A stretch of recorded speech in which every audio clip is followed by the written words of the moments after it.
Bonjour à tous et bienvenue dans cette nouvelle vidéo. Aujourd'hui, nous allons voir comment styliser les composants de base avec des variables. Comme nous l'avons vu précédemment, il est possible de styliser les éléments de manière générale. Si par exemple je veux mettre une couleur sur cette toolbar, je peux aller dans le fichier aude.page.html et y mettre color avec primary si on veut.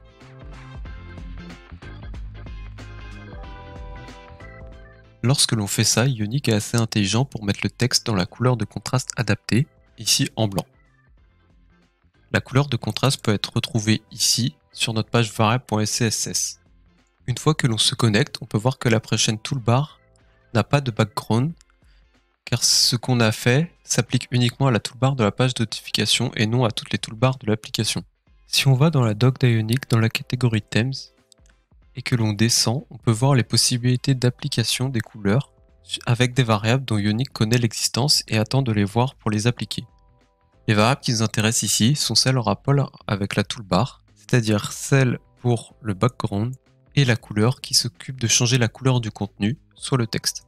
Maintenant, dans notre fichier variable.scss, on peut ajouter ces variables dans root à la suite de nos autres variables. Si on veut mettre notre toolbar avec la couleur primary, on pourrait simplement copier-coller le code de la couleur, mais si on change celle-ci, elle ne sera pas changée dans notre nouvelle variable. Pour cela, nous devons utiliser la fonction var, qui est une fonction CSS.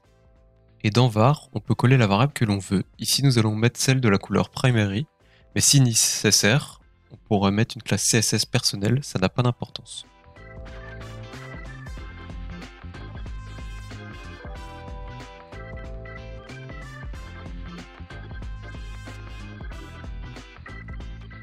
Si on sépare d'une virgule notre variable ici, on pourra mettre une valeur de couleur de secours qui sera affectée si jamais la variable n'est pas lue correctement.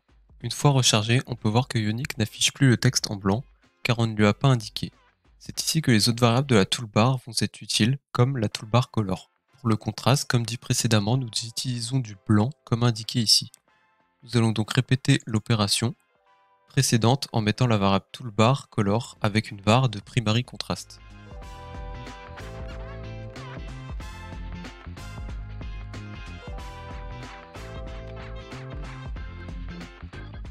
Une fois rechargé, on peut voir que c'est ce qu'on voulait voir dans notre toolbar, et après s'être connecté, on peut voir que les autres toolbars ressemblent également à ça.